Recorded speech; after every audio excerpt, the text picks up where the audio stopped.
Pelicans absolutely destroy the Toronto Raptors 139-98. Let's do it. First took away. Gas for this. Get your money's worth now. Presented to you by the Birdsall Lawfirm, the official injured lawyers of Pro Pels Talk, located at 918 Poydras Street by the Superdome. Give them a call at 504-523-5413 if you or someone you know has been involved in an accident. The Birdsall Lawfirm, the official injury lawyers of Pro Pels Talk, Lito and Ross tonight. On a career night in funny, Lito, I was going to start a career night for Trey Murphy. I was going to start with Herb Jones. What up, Five joined the show. I was going to start with Herb Jones, but we're going to talk Trey Murphy first. First and foremost, incredible interview by Five. And if you haven't checked it out, it's on the YouTube page. And also thanks, shout out for AD calling Five out. That was an incredible interview, Five. Shout out to you. That was an incredible job. But lead up 10 of 14 again tonight.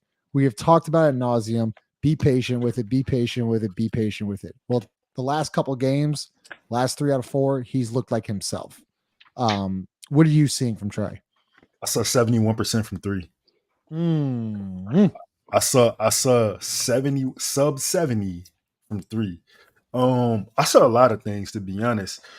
We have talked about this ad nauseum. I have been a person who has torn meniscus, ACLs. You gotta get, especially on something like a meniscus tear, bro. You gotta give him at least 6 months, like minimum 6 months. That's when you really get the feeling like yourself. You saw a guy who was hesitant to plant, hesitant to cut, sometimes like not even really like believing in his athleticism, and that's one of the key points of his game. Tonight, well, actually, you know what? For the last couple weeks, I started seeing a person who started to believe. He didn't feel vulnerable anymore on the floor. You saw that confidence, that you saw that glimmer of hope in him that you saw at the end of last season. One thing I saw tonight that I don't know if is going to be talked about in as much as the shots he made. I think the thing that I saw, bro, he was moving without the basketball. He was moving. He not to throw any shade here, but he took a page out of Hawks playbook. He had to be looking at some film, and he decided, I can get a better quality of shot for myself if I just move around. And that's something that we've all, I feel like, talked about for Trey. And I'm just glad to see it, man. And yes, Justin, he's back. He's so back. He's back. Ross, Trey Murphy, shout from Pelicans PR Twitter. Trey Murphy becomes the first player in franchise history with 3 games of 9+ threes made. He is also the only player in franchise history with multiple games of 10+ threes. This is year 3 for Trey. He shot that thing tonight. No, look, I mean, it's hard to say there's no coincidence between, Five giving him a sit down a couple days ago and then him coming out and have a game. How do you not draw a parallel there first and foremost? So, I mean, next time somebody goes through a slump, I think we found our slump. We found our slump buster over here. But no, I sent you guys that text.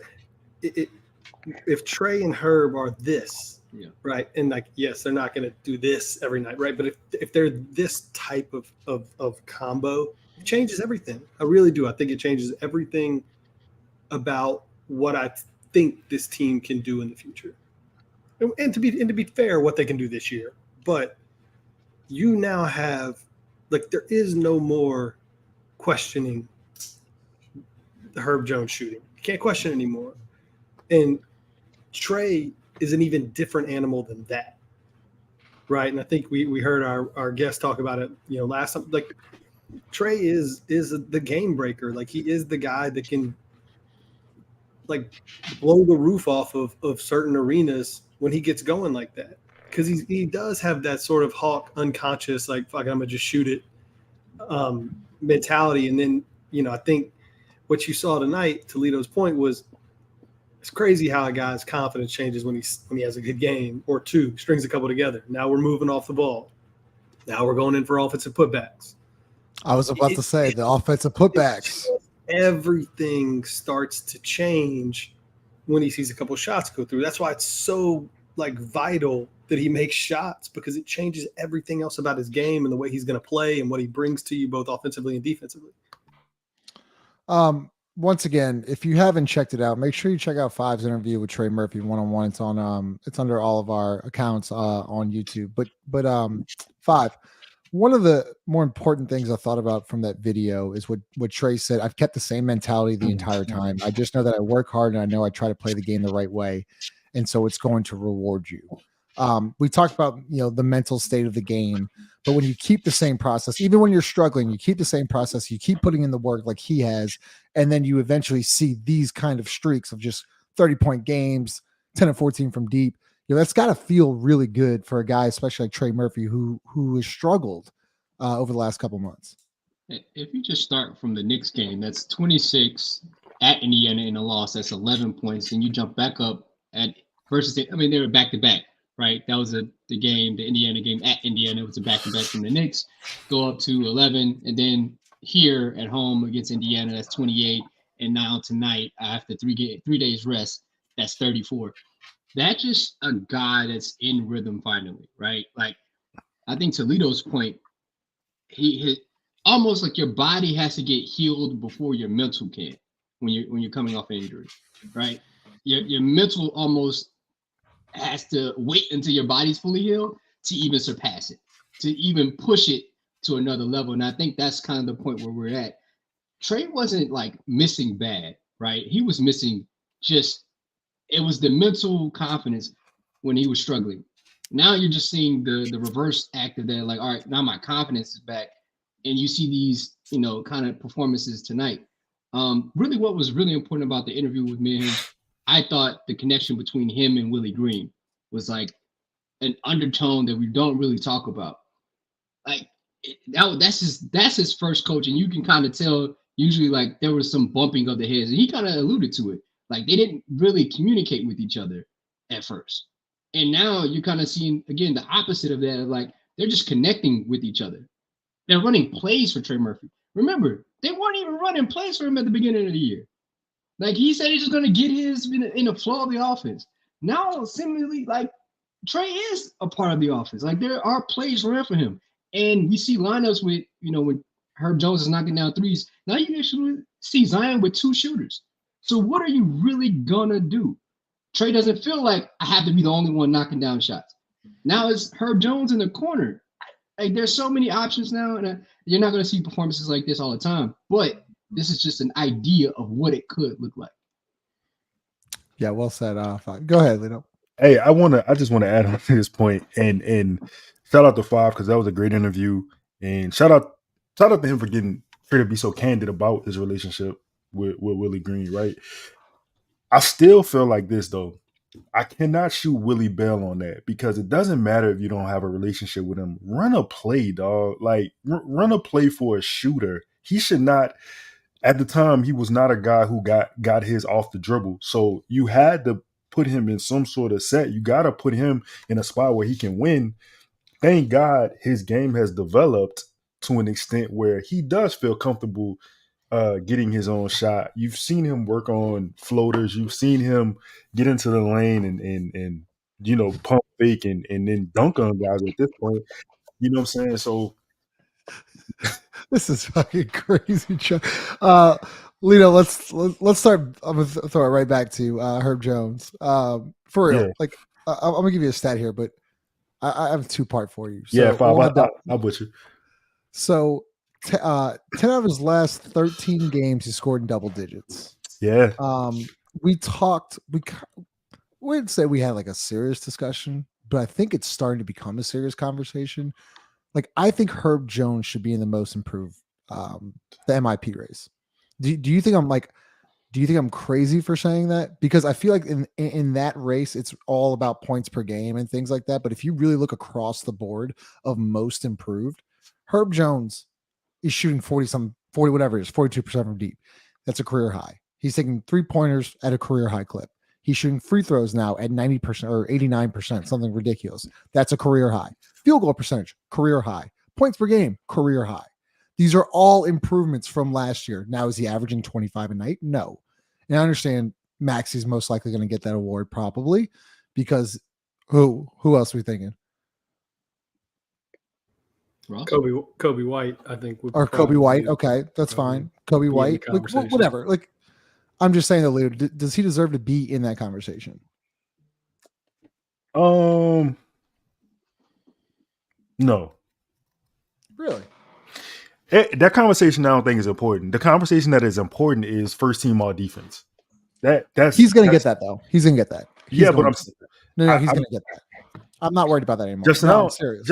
Justin, we listen. Me and Follw, we did a show last night where we argued Drew versus Herb, right? And Drew had stellar lockdown defense for multiple seasons as a Pelican, and he didn't get that. So I don't think we could just say he's going to get that. You saw Derek White got picked over him last year, even for second team.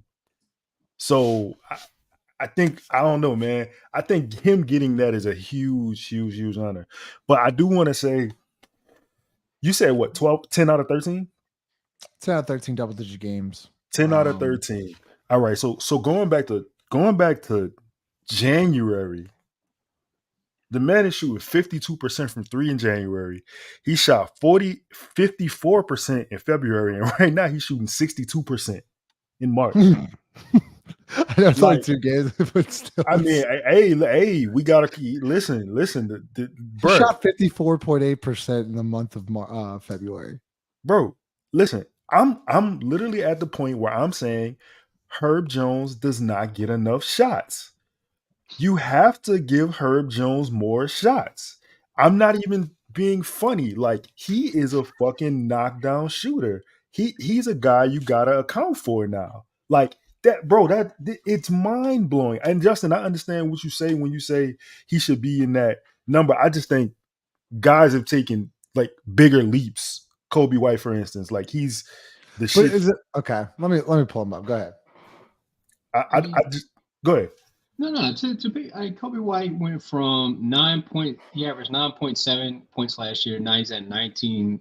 It's a 10-point jump, which is fine. But the fucking Bulls are ninth in the East. Like, what are we giving awards to? Like, I mean, I get it, but I would rather. I mean, you can look at Maxey, and I know Embiid's out, and the fucking they're not in contention, right? Another thing about that 5, like Kobe White's like he's shooting once again like 38%. There isn't a massive jump there. Field goal percentage, there isn't a massive jump there. Free throw percentage, he's actually shooting. But the role change that's you can't like that. I think that's a big thing. Okay. Well, yeah, that's part of the improvement, right? There's a lot of guys that in 14 minutes a night look okay, but what happens when you now have to be the lead ball handler on a team? Does it just plummet? Right? Like Maxey was not an afterthought last year, right? But you had James Harden, Embiid was there, like Tobias, like it wasn't really a thing yet. So to go from like, a good complimentary player to a legitimate bona fide all-star, like that's elite. That's a big jump. Herb has gotten significantly better in his role, but like Herb didn't go from non-all-star to all-star. To Justin's point, I'm gonna just shoot Justin some bill here. I put Herb in the conversation. I'm not saying he's gonna win, but he has to be in the conversation. That's fair. A team that doesn't have any all-stars. You telling me who's really had the impact on this team? I would say it's Herb over Brandon, over Zion, over CJ. To be honest, that's just my opinion. Back-to-back years, the team is rated 6th in defensive efficiency because of that guy. They say it jokingly, but they really fucking mean it. It's because of him. Oh, for sure. I can see how Justin can put him in a conversation. I don't say he wins, but I see him getting votes. I think so. So I'm kind of like I'm partial to both sides of the argument for real because I understand. I too do understand what Justin is saying. I think when for instance, like DraftKings had their odds right, and it was Tyrese, it was Kobe, and then they had Jalen. And when you, in my opinion, when you think about like the leap, for instance, Jalen took, right? He Jalen Johnson out of Atlanta? No. Jalen J-Dub from OKC. Oh, okay.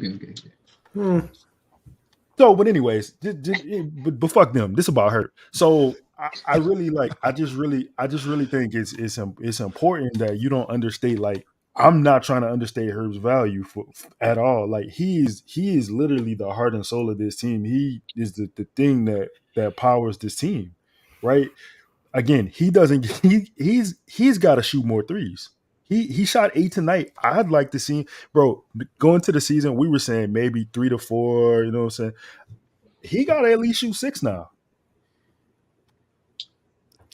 6 threes a night. That's enough. I'm totally co-signing. Like, no, I'm shocked because like I agree. It's just like I remember like 2 months ago we were talking, hey, get about 3 up a night, like 4 maybe max. Now we're up to 6 a night. That's insane. Bro, when you go from 44, 54, 50, like, look, I don't disagree. I'm just saying it's crazy that we're talking about that. Just think about this. Well, Brandon is not going to shoot him, so somebody got to. I'd rather the guy shooting 40 plus to take the extra 3 threes that you're not going to get from Brandon. Like that. Yeah, and for me, it's and I agree. It's like I think we all agree. The number matters a little bit, but it's more of like Herb Jones should never like, I'm unhappy if he passes up any open look. I don't care if he starts the game over 5. Like, there was a time when if Herb started the game over 4 from 3, you're like, hey, maybe let's do some other shit, right? Like let's start cutting, let's start setting screens. Yeah, like let's start. He does not need to pass up any open threes. Period. He's there now. Like that's the spot you're at. Jared, you know what I liked? I don't know if you saw this, but I put it in my notes. So Herb had missed 2 in a row, like around the third quarter, and he was open for 3 on the third one. And instead of shooting, he pump faked and dribble drive. And even though he missed it off the glass, I still like that he tried to, okay, I missed 2 in a row. Let me see the ball go back in the rim. Let me try to get to the rim. Let me try to be aggressive. And I think that he's just thinking so clear. He's not worried about his shot anymore. And I think that just opens up so much more potential for her because, we talk about the 3-pointers. We talk about defense and how incredible he is there. But Herb Jones is a really good finisher too. Like a really good finisher around the rim. Left hand, right hand, doesn't really matter. Kelly Olynyk got him. You tried the Euro. Dude, smart. God, Kelly Olynyk would be perfect for the Pelicans. Bro. But just with that, like, I think Herb is, with, like you said, playing with clarity. Like he's seeing things before they happen, not just on the defensive end. I think they're just translating in just pure basketball. Like he's seeing it on both sides. I'm not saying Herb's going to average 20 points a game. No, I don't think any of us are saying that. But he's earned the right to shoot whatever. He's earned the right to catch and shoots, right? Somebody else is playmaking for it. He's earned the right to shoot whatever because I believe in it. And it's not just from certain spots. Yeah, of course. Right now, the corner is his. But, like, he could come up. I don't know if he can come off the screen yet. I'm willing to, hey. He'll probably work on it this offseason. He'll probably work on it this offseason. I guarantee you that. He'll start working on that. Because if that happens, what happens? You put him in screen and rolls, pick and pops, everything. Like, it's just a domino effect. And if you have him in a Draymond Green role, what was Draymond Green's downfall? He couldn't fucking shoot.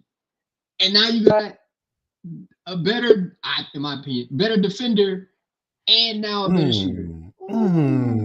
It's tough. Hey, look. I'm with 5. I'm not ever gonna bet against Herb Jones again. Like I'm never gonna say he can't do this or he can't do that. And let me shoot you some bell, Justin. These are numbers 5. We should have put this on a credit card.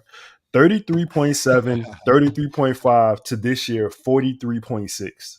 So yes, that is an incredible leap. What are the attempts too? What are the attempts there? Swipe.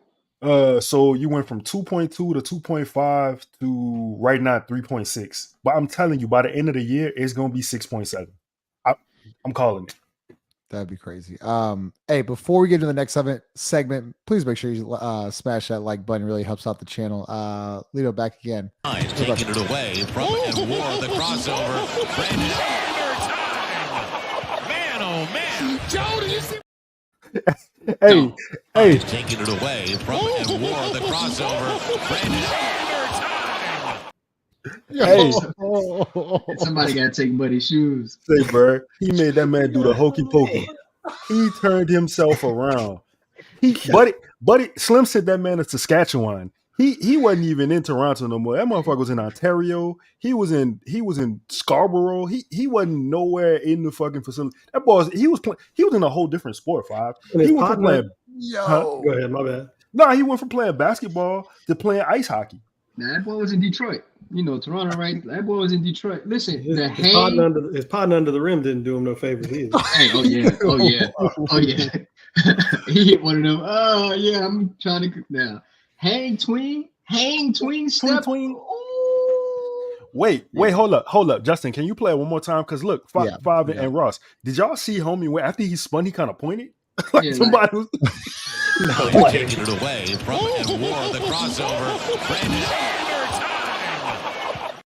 Ain't nobody there to help. AD does not make it any better. Like AD's like, oh, there ain't nobody there to help. AD my dog, but he was laughing a little. Oh, we got videotape. We got videotape. There's some slippery floors in Philadelphia, man. That was like the 15-year anniversary or something like a couple days ago, huh? Yeah. Also shout out happy birthday to Corey Brewer. Corey Brewer's birthday today. Shout out Brew. Shout out Corey Brewer, man. What so Ross, let's talk about what Zion. I wanted to talk. You want to talk Zion? Go ahead. You got something you want to talk about? Go ahead. I was going to actually ask this question because I'm interested to hear everyone's thoughts on this. Do y'all think in the history of this franchise, Hornets and Pelicans, that Herb Jones and Trey Murphy is the best draft class in the history of the franchise? Yeah, I said this last night with Lito on our pod. Like, no, this is our best draft class, without a doubt. Just the moves that you made. I mean, yeah, think about it. You moved back to get Trey Murphy. Mm-hmm. Like, right, and then you pick up Herb Jones in the second round, 35th pick. But like, if you redraft that class, they're both top 10 prospects. Happy birthday to you, young prospect. You're always here. Happy birthday to you. Hey, happy birthday, young prospect. Happy birthday, Holmes. Ross, what are your thoughts on that? Yeah, I think so. I don't know. The draft class is like well enough. I mean, you got to go back for sure. But I don't like. Was there somebody else in Chris Paul's draft? I mean, nobody else was good, Russ. Like there was no other multiple. Who was the David West draft? Like I know they took David West in the first round. Let me look up some stuff here. Yeah. I mean, on its surface, it definitely feels like that's the best one. And then I think Five makes a really good point. Like you can't just go back and look at it where they were drafted. Like I'm sure we could go. I mean, do a redraft of that right now, and both of those guys are not getting drafted where they were. Bro, and that draft class is lit. Bro, when we did that draft, hopefully it come out with it. I don't know when it's dropping, Lito, but yeah. Like when you start looking at that draft class, it's crazy talent. Yeah, we did a redraft last night, a redraft show where we literally went through the first 15 picks and we redrafted them to the teams. And it's like, no, there was so much talent. Honestly, go ahead. No. Sengun was drafted like 17 or some shit like that. Yeah, man. No.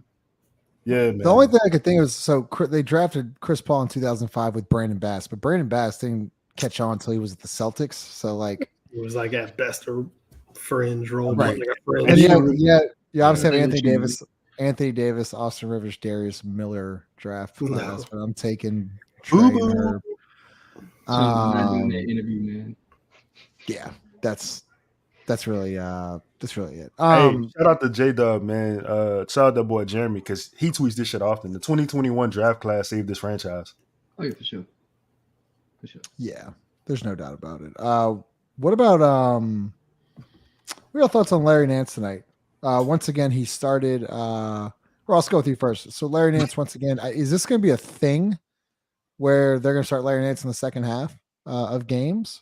And do you think that's a thing that will happen? Like, do you think that's going to happen the rest of the year and then into the postseason? Because sometimes they do it and sometimes they don't. I don't know. I guess I just don't.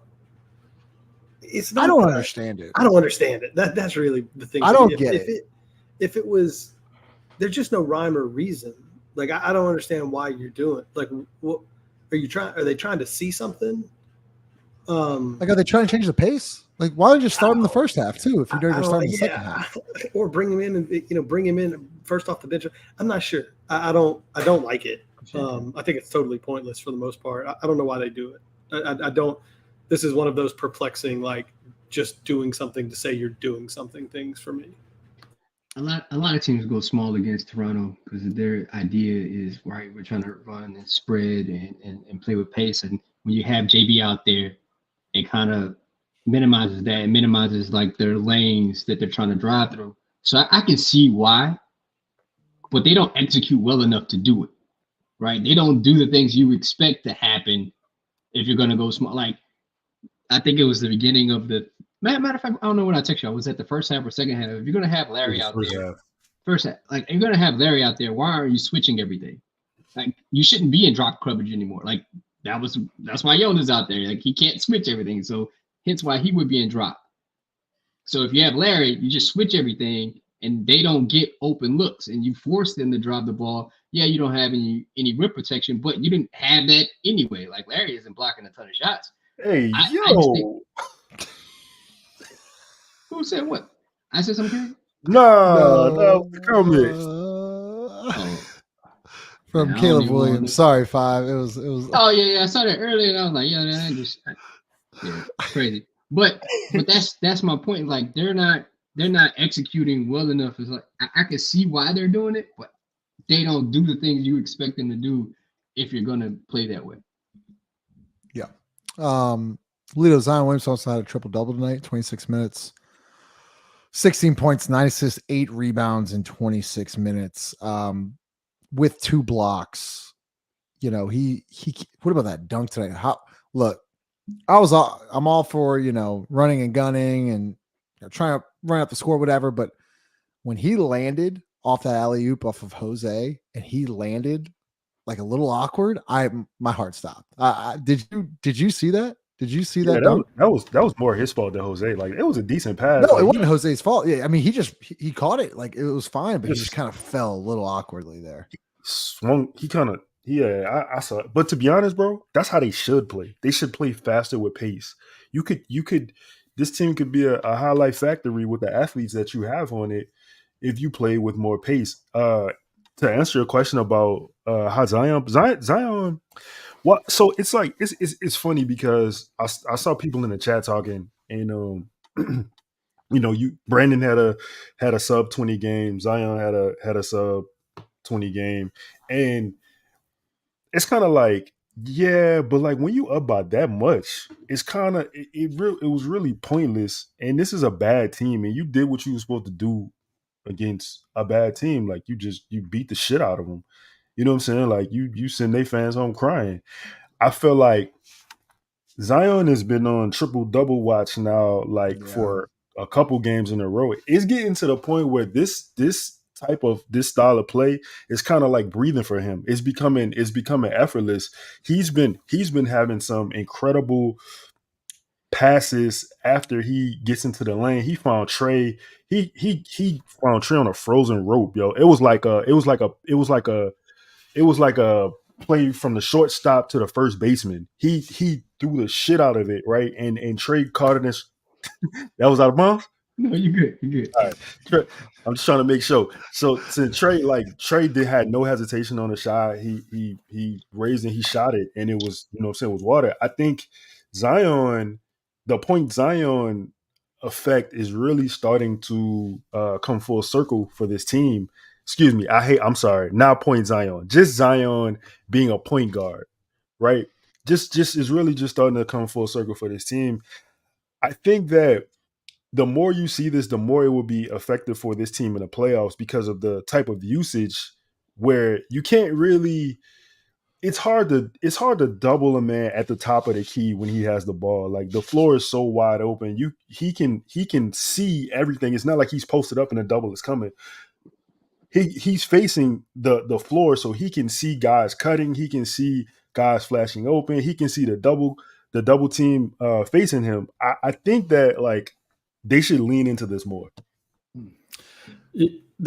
Justin, that's exactly where I wanted to go. I thought Zion was great tonight. I thought he was great. I thought he effortlessly dominated the game, got everybody involved. you saw early in the year, the guy's a talented passer. You saw early in the year, he was kind of at that 4-ish assist a game. Over this last month, he's up to almost 7 a game. And when Zion gets 6 assists or more, we're 17-4. So you want to start thinking about like putting stats to like the eye test. Like this one passes the eye test. Like when he has the ball and when he's being allowed to play make and get others involved, like we win the game. It's that simple. 17-4 when he has 6 or more assists. Like it's not rocket science. He's a willing passer, almost sometimes too willing. But I think with the roster we have right now and the guys he's playing with most of the time, it's a good thing. He's getting other guys that are really good shooters, really good shots. Ross, is that your own stat there? Yeah. Where'd you get that? I just pulled that out of my ass. No, I just did it 5 minutes ago. That's fucking crazy. That's insane. All right, Justin. Okay. That's crazy. Go ahead, Five. No, great stat, Ross. I just think I think Zion's not coasting, but like almost like a runner, like methodically picking up steam. Like, all right, because he knows like he hasn't played in the place that they're trying to go. So it's like, all right, I ain't trying to fuck this up. Let me just get everybody involved, and this is starting to look like basketball again. Now the engines I think that's one of those guys. Like once you get him rolling, there's really no stopping him. Only thing stopping him is pretty much him. So I can see why 6 assists or 6 or 6 plus would be 17-4. Like, yeah, you gave the best player on your team the ball and allowed him to play the way he likes to play, almost like again LeBron. You know what stat I'm interested in is rebounding, right? Because we talk about Lito when he rebounds, and you said it. Yeah. You said it perfectly a couple months ago. It's like it's a live ball turnover, right? You get that ball, Zion's going downhill. I mean, once again, 8 rebounds tonight.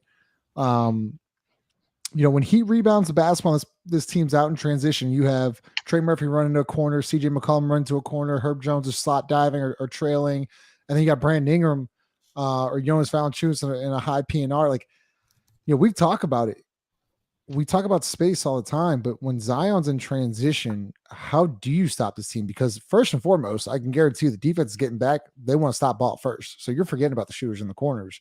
And if you ain't stopping ball, it's a layup or a dunk.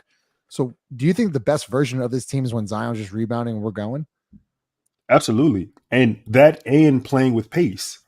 Because if he's getting a rebound and he's walking it up the floor, then it doesn't matter. When he gets the rebound and he gets to go, the floor is off balance. Somebody's got to overcommit. Somebody's got to leave their man to see about him. And it's just a conundrum.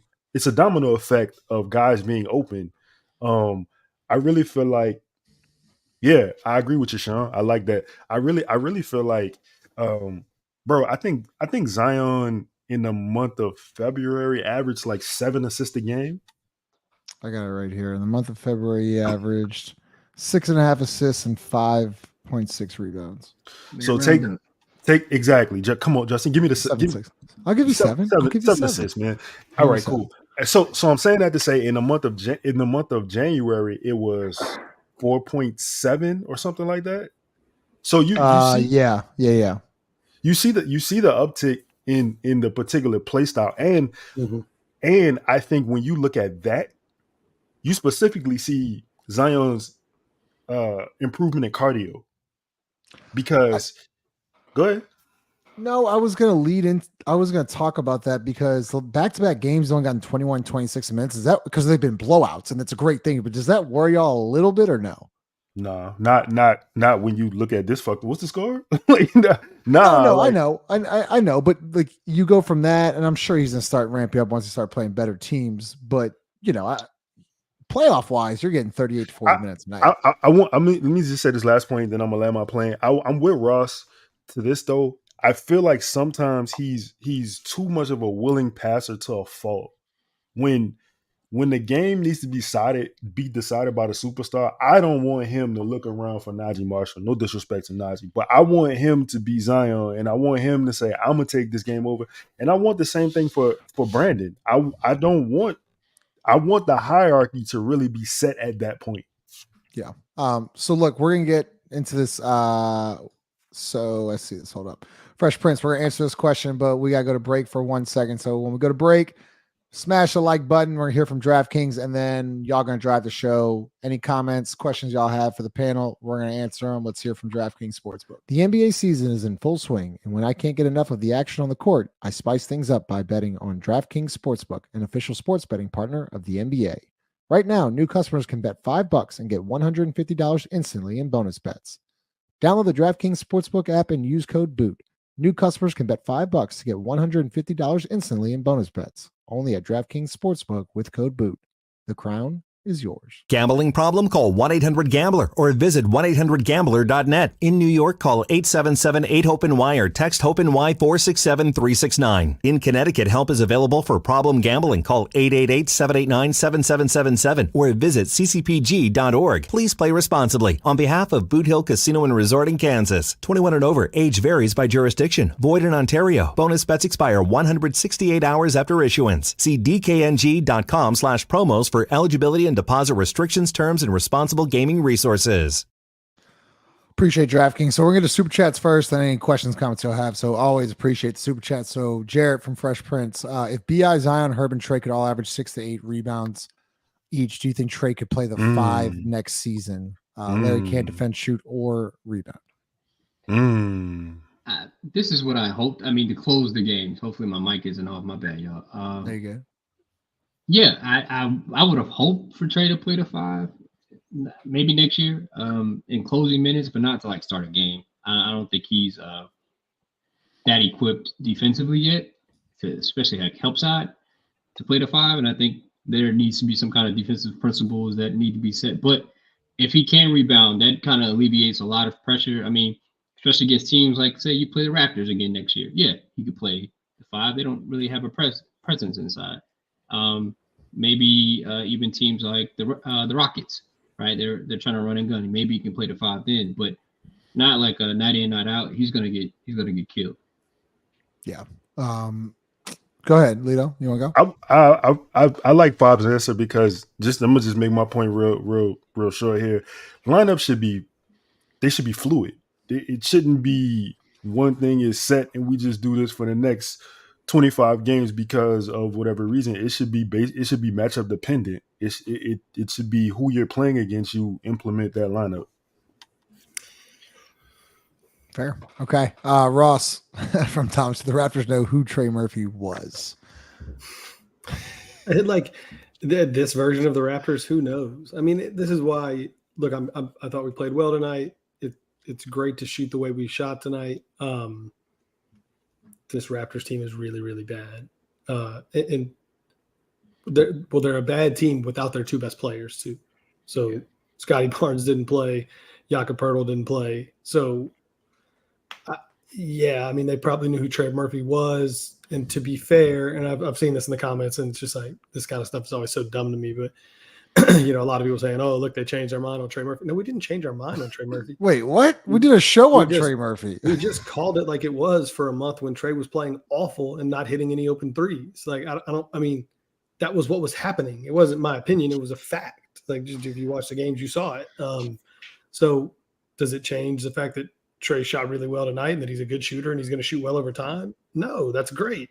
So I hope Trey is back. He seems back. He seems like his confidence is back. The shots that he was missing a month ago are going in now. But like when your best attribute is shooting and you're not making any threes, like yes, we were going to talk about that. So I mean, anyway, I don't know that they probably did know who Trey Murphy was. They just didn't have the personnel to do anything about it. Look, there's I thought there was something pretty cool that happened tonight. Before we get to the next comments, shout out to Isaiah Brockington, getting his first NBA career points tonight. And then also I love the way the bench reacted to it. Like they really wanted to watch him score. I thought it was a really cool moment. Just for him and the team. Yeah, Lito. I want to say shout out to him, man, because shout out to the Pelicans too for this, for being like straight up with him, because every year since he injured his ACL, I think working out for them, they've continually paid him. They have extended the 10-day. They've given him the G League pay, and then they sign him again for the 10-day the 2-way. I'm sorry. So they made sure he's gotten paid. Is what I'm trying to say. That's pretty solid. Yeah, that was a really cool moment. David, I'm not gonna lie to you. I don't really know. I haven't looked forward to the draft. I'm focused just on right now. I'll do draft stuff when the time comes. What do you got? 5, Khalil Ware? Nice. Where's he from? Nice. Where's he from? Indiana. Oh, all right. I hadn't seen him, but I did see some people say that we would maybe be interested in the dude from Baylor. He nice too. Maybe he is nice, but I watched about a half of the Texas game yesterday, and I thought that dude looked like he had the skills of a decent middle schooler. So maybe he can block a bunch of shots and stuff. I thought he was awful yesterday, though. But just in the sequence I watched, I hate Cannon. Cannon, I don't think it was off of your comments. There's some comments before, so no, it was not. Yeah, Cannon's always in here. I pray that Zach Edey just slips. Like I pray that no people just forget about him. I think his game would translate well. I think he moves decently for a 7-foot, 300-pound guy. Like he's a rim protector. Like he's not. Obviously, you're not gonna get. You're not playing him full time. It's situational basketball, but yeah.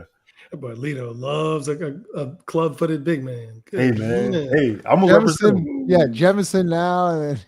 Jemison. He trying to place JV with JV. Who loves Trey Jemison? Gosh, I know. Don't do this. We got tape on this. Don't do this. I like this comment. Ross, they're finally pairing Trey with Zion instead of always subbing for each other out. Crazy that works, right? Crazy. I don't really even have nothing to say other than praise Jesus, my brother in Christ. They're finally doing something that seems real obvious. Thank God.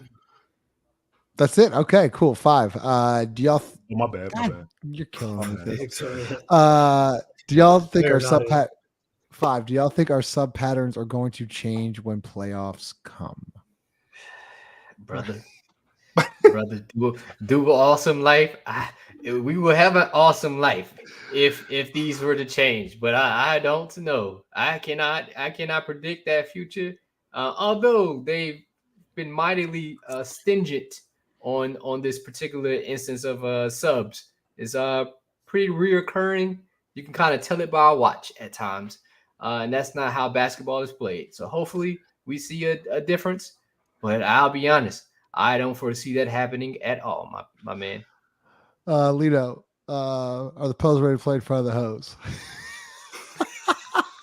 My dog Reed. What's popping? Reed, man, that's a very good question, man. So just based on the last conversation we had, they were pretty tentative in prior games, and I'm hoping that now they've emboldened themselves, and they'll just go holler at the hose instead of like when people like the hosts come around, they just tuck their chain in. They don't want to draw no attention to them. Like I hope they just be like, "Hey yo, what's popping?" Like I'm here. I think 5 would agree. We kind of talked about this yesterday a little bit too on the pod. Wait, what game? Remind me what game we playing in front of the hosts next? Philly. You think Philly would be it? Philly the host. Philly no Embiid. Okay. Let me. It's probably the Heat on national TV. South Beach hoes? No, South Beach? No, that's a different. Hey, type. You've been to. Would y'all say Cleveland? No, we got Cleveland. We got Cleveland. We got Cleveland at home and the Clippers at home. Cleveland at home. But that's not they're not coming out for Cleveland. Yeah. What about Clippers? No, maybe. They might be out for the Clippers. James Harden was a big spender in Houston. He was a big spender. Yeah. I can see the holes. I can tell you right now, they're not going to be out for the Cavs on Wednesday night. I can tell you. I feel confident. Hey, but listen, for anybody out there listening, you've been a Cleveland man. Bar Louie, 13th Street East in Cleveland. Hey, yo. hey. But are they traveling Lito's from Cleveland and New Orleans on a Wednesday? Nah, maybe. Here we go. Hey Justin. Wait, Justin. what? Wait, Justin. Yeah. Wait, Justin. Wait, Hooks? Game Osborne. I want you to DM me. I'm gonna get you a shirt. Just because you said that comment, I'm gonna get you a shirt. So make sure you DM me your size. I'm getting you a shirt. Probably one of the greatest lines in Pro Pels Talk history, right there. Hoes love strawberries. Five, we got a question for you, but I'm going to Ross here next. This isn't a question, but I'm actually interested in your thought here, Ross. Do you think Carlo is an NBA player? I might pass this one to lead. I have not seen Carlo play 1 minute of basketball since Summer League. And in Summer League, I would have said no to this. So if Summer League, he wasn't a high school player in Summer League. I mean, it was one of you has watched a couple of the G League games or saw any of his Europe stuff before he came over, I'll kick it to you. I haven't seen him since he got here. Yeah. So we had this conversation. He was terrible in Summer League. He was Terrible. not. He wasn't a guy I would have like. I thought Trey Jemison was better than him. And Justin, you know how I feel. No, you didn't. I really did, bro. Like I swear to God. I'm gonna say this, Ross. I think me and Follw talked about this last week.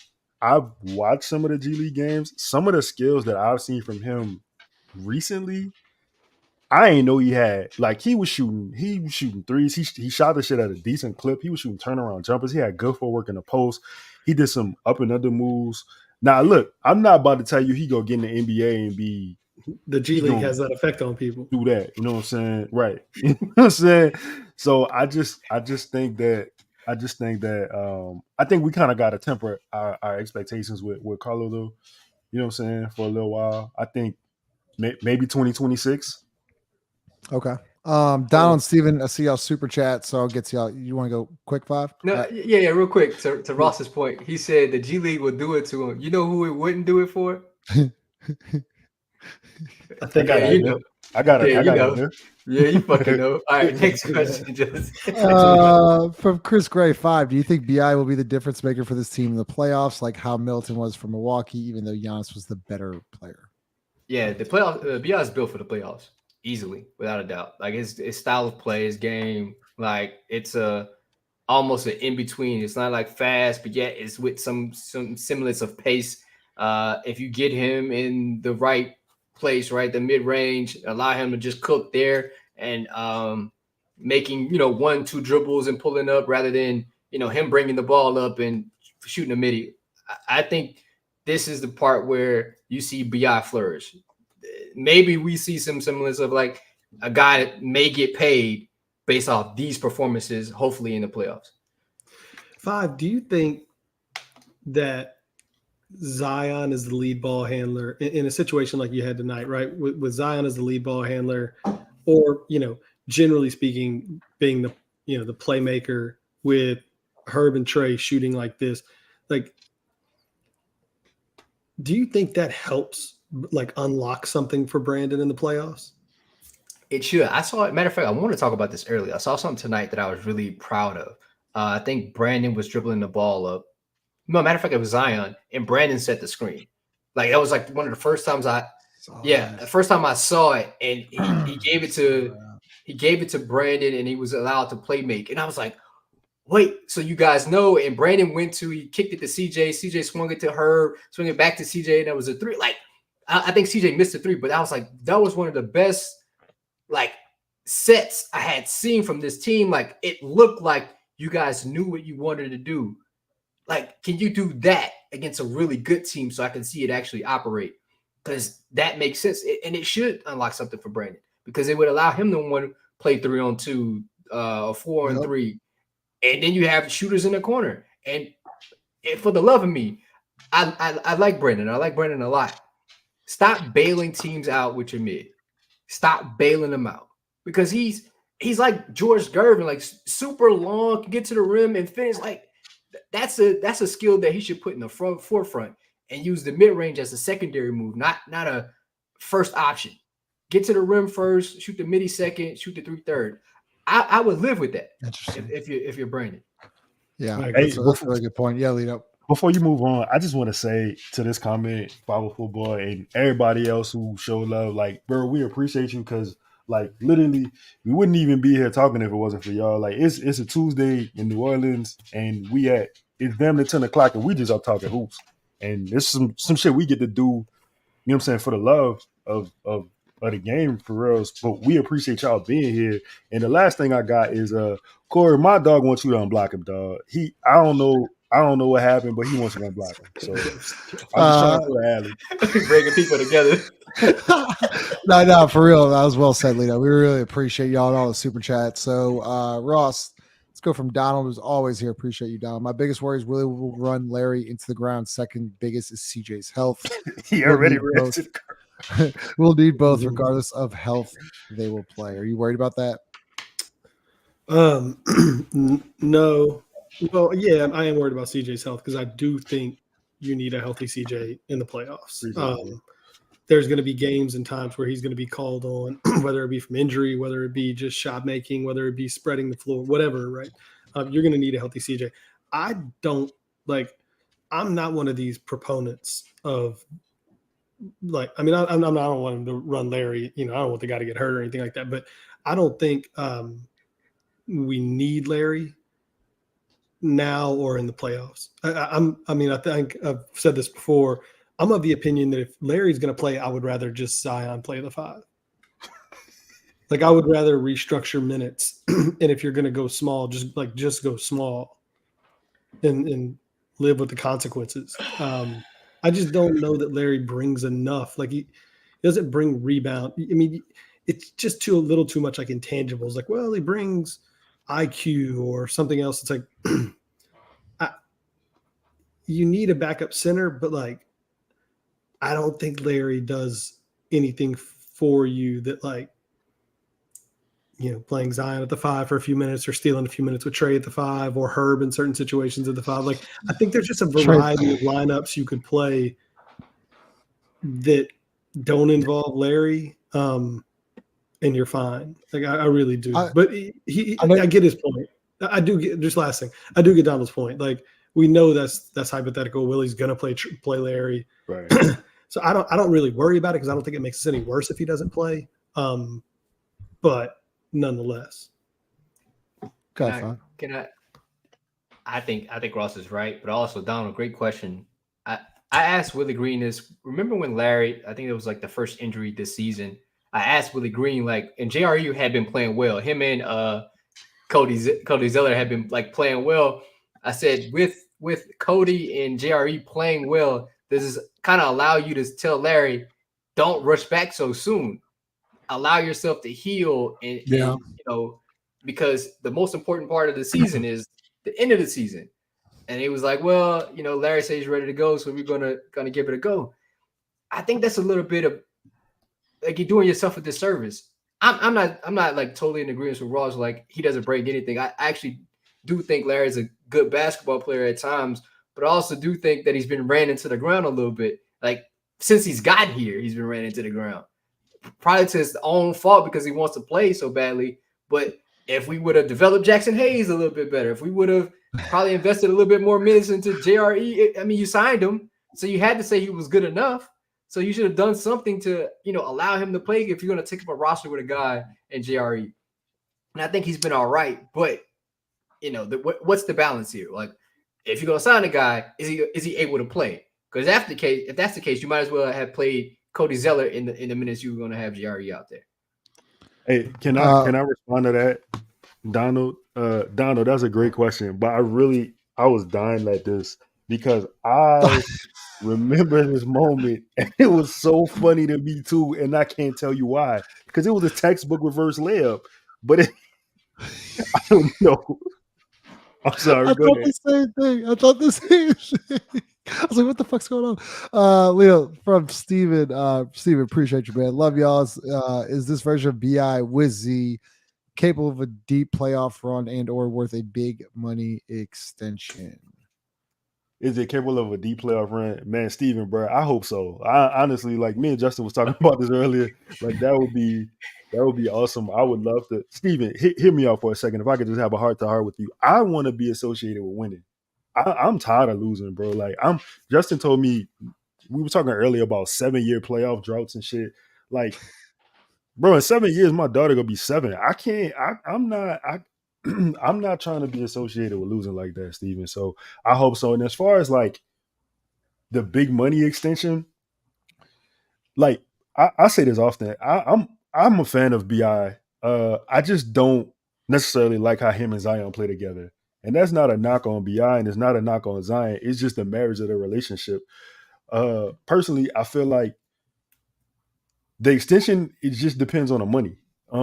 Like what is the offer? You know what I'm saying? I know BI probably and Mont said this the other day or a couple pods ago. He told us what he wasn't eligible for the 50 million. I think it was like 32 or something like that. So I think for me, man, it just depends on the money and it depends on the scheme that they want to play together. So yeah. Ross, I'm scared to give you this one. Do you want to talk about EJ or you want to go to 5? How do you feel about EJ Liddell and his fit on the team? I'm starting to think that he may not have a fit on this team. The Pels may move on from him in the near future. Why were you scared to give this to me? Well, you say you don't watch G League guys, so I don't know if you. Yeah, well, then that's the answer to the question. Okay. Right? Well, I mean, it is. No, go back. But it is okay. Right. Like you're right. I don't watch the G League games, but I haven't seen EJ Liddell play since he was at Ohio State. Right. So, yeah, like I don't know what his fit is, or like I don't think he has a future on this team. But only because like what would I have to base that opinion on? Like his college tape? Listen. Like he's not playing, and like in theory, we could use a small ball 5, like a guy that could fill minutes. We just talked about this, so they obviously don't think he's the person. You just signed JRE. Go ahead, 5. No, that dude's been hooping. Let's although it's the G League. 35 EJ. It's not like offensive board putbacks. No, it's pick and pop shit. It's like stuff that you can see translating corner threes off a swing, getting in opposed to mid-range. Like it's capable basketball, NBA moves, just like a guy that came off an injury and finally getting his confidence back. It looks like That's good. I wish we can see it, on a day-to-day basis. Yeah. But I have more. That's it. Out of all the G League guys, if you game is what it is, brother. Like I gotta pick my poison. I can watch NBA games or I can watch G League games. All right, if you count Kyra, count Dyson, EJ, I don't know who else, Sebron, all of those guys. EJ is the only one I would be like, okay, I'm sold on. That's what's up. Yeah. Wait, hold on, stop, hold on. But then why? Just because I just want to follow up on the EJ thing. Why do you think we haven't seen him here? Like what? Then because we gave JRE like whatever that 2 or 3 year deal, right? We just brought up. I'm trying to figure out what do you think is holding them back from elevating him as a guy that might be able to give you some minutes here and there? Because they butchered so many guys' trajectory already. They're finally letting a guy get his confidence up and make sure it's legit before they send him back too early. He loses it. Like, no, let him finish out this season. Don't rush to try to get back to the NBA. We're not even going to worry about it. Like, I see them actually adding value to EJ rather than taking it away from him. That's just my standpoint on it. That's good insight. I appreciate it. I feel like EJ is a guy. I'm with 5 on this point. Specifically, he was the best player on that Ohio State team, and he created a lot of the offense. He was the assist guy, and it's crazy because you don't think of EJ creating offense, but like at the same time, he was the only guy I saw hold. And 5's a Duke fan, so he could probably attest to it. He was the. I was just giving you the stat. Like I wasn't shooting at Duke. I was just giving you the stat. He the only guy I saw hold Paolo in check. Like he was grown man in Paolo on the other end of the floor. So when you think about that and maybe Herb Jones together, especially if EJ is going to continue to shoot the ball like he's been shooting in the G League, I know like the game doesn't transfer, but I feel like I feel like his shot profile has a chance to prosper in the NBA. Yeah. This just kind of, so I was watching that guy that stays at the arenas as long as he can. I don't know if y'all seen this on social media, but he stays. So he did the Smoothie King Center a couple of days ago. And he was like, this is the only arena that doesn't have any banners in the arena. So I just looked at ESPN.com. I look up the Southwest standings. The Pelicans are up 2.5 games in first place.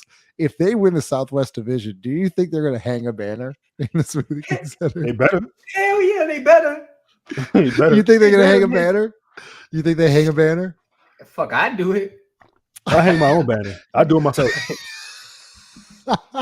that'd be something. Ross, Little victory.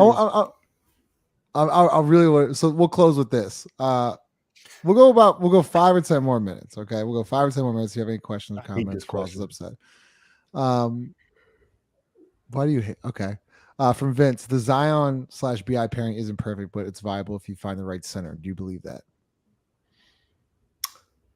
I do believe that, actually. I think viable in what way, I guess, would be my question, right? Viable as a championship contender, or viable as like a team that can play really well in the regular season and maybe you want to. So and that would be my only like counter, follow-up question to this. But I actually do think it's viable with the right center.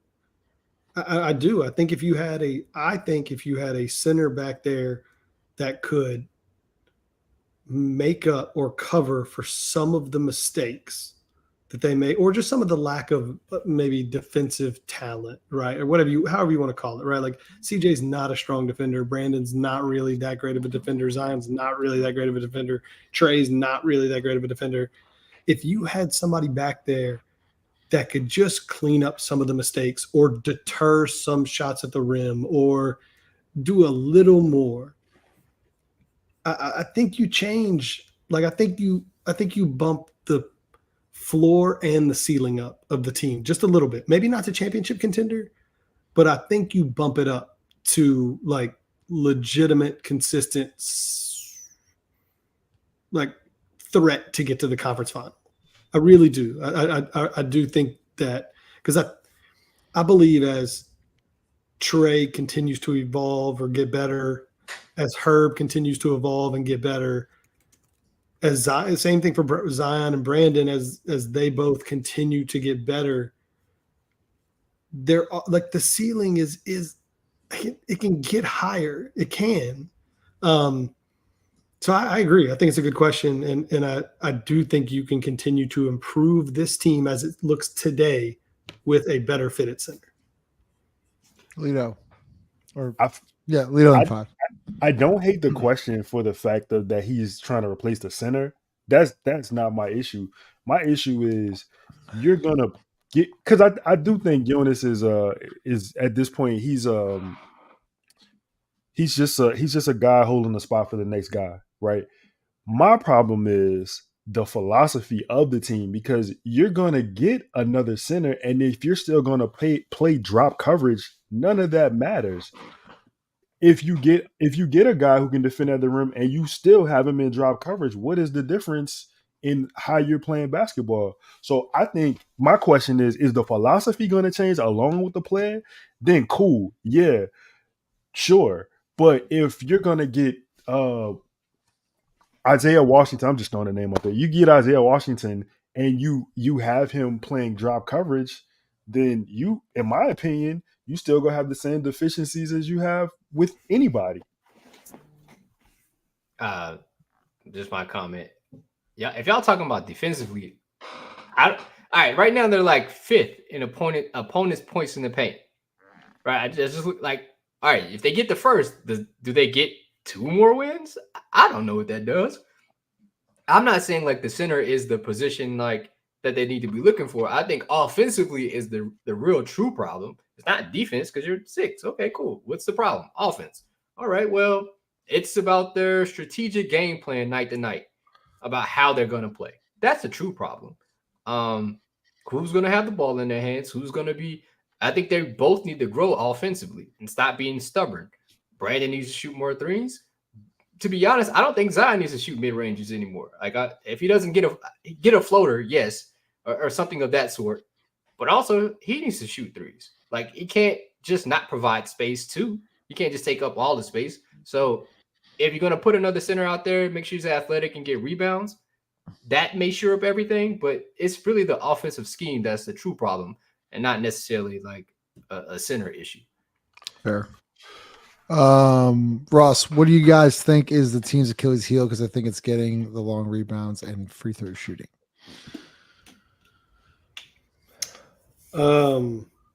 I still think free throw shooting is definitely an Achilles heel. And I think rebounding with that second unit is terrifying, more so than long rebounds. I think that when JV's off the floor, I think we're an atrocious rebounding team. Just awful. So I would say rebounding in general, especially with JV off the court and free throw shooting.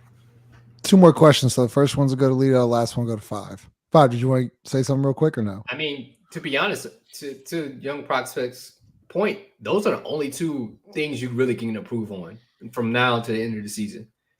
Get in the gym, practice some free throws, and learn and just have the effort to box out and get a rebound. Like that's the only 2 things that I can think about. Like this team can actually improve on from right now until the end of the season. That is a pretty wild take there, Dr. 318. But you know what? I'm a big Hawk fan, so I don't really care. I love it. Lito, Jonathan, which current play? Actually, I'm interested in this question.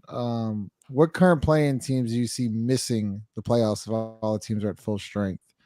So currently, playing teams are Mavericks, Lakers, Warriors, and is it Kings or is it Suns? I'm trying to pull it up right now. Here we go. Say current teams what in the Western Conference? Yeah, I am looking up the NCAA men's all conference schedule right now. So I need to Warriors, Lakers, Mavericks, Kings. Yeah, Kings, Mavericks, Lakers, Warriors. Who does not make it to the playoffs? The Rochester Kings. Yeah, Kings definitely are making it. So then out of the, do you think the Kings are definitely not making it in the 7th seed? You think I've been taking the jump. I don't think this Kings team is that good. Okay. Lito, who do you think? What 2 teams miss? I'm gonna say, damn man. I'm gonna just go as the standings go right now. I'm gonna say the last 2. Wow. You think LA and Golden State? That 9-10 matchup's insane. I know, but I'm looking at. So I was looking at the Warriors' schedule, and I was looking at how they played against Boston, and like it might be dead. They could be dead. I don't know. They say. I mean, Curry was a little banged up. I think in that Celtics game. I don't think he played. I think they took him out in the second quarter. And I don't know if he played much. Yeah, I mean, if Steph is not 100% full throttle, I think the Warriors are out too. Sheldon, we talked about this on the last pod, but we feel pretty good about these next 3. So 5, what we'll do is you'll get the last question. Let's see, one more. We'll go do 2 more. I guess we'll do 2 more. From Jeffrey, Herb is the heart and soul of the team, but that do not mean he needs to shoot more. Without Zion BI, Herb would be strictly defense. Pump the brakes. All right, for sure. All right, Jeffrey. I mean, all right, cool. If that's what you think, man. Yeah, I think he does need to shoot more. What can you do? I'll answer this one, Charles. Do y'all think Willie's saving the BI Zion pick and roll in the elbow for the play? Charles, if you hadn't seen it now, I don't think you're really gonna see it. You can't hide a pick and roll like the pick and roll is like one of the most. It's like everybody has that in the playbook. Like I don't know why you'd hide the P and R. I don't think you'll see it. Hopefully you see the playoffs. I don't think so. 5 seconds of Lito. 5 seconds of Lito. Let's go. Can you get up to my super chat? I don't know what David's question was, Justin. It was. We don't have to. We don't have to. Okay, all right. Lito, 5 seconds of Lito. Go ahead. I asked the question on Twitter the other day: is Derek Carr better than Russell Wilson?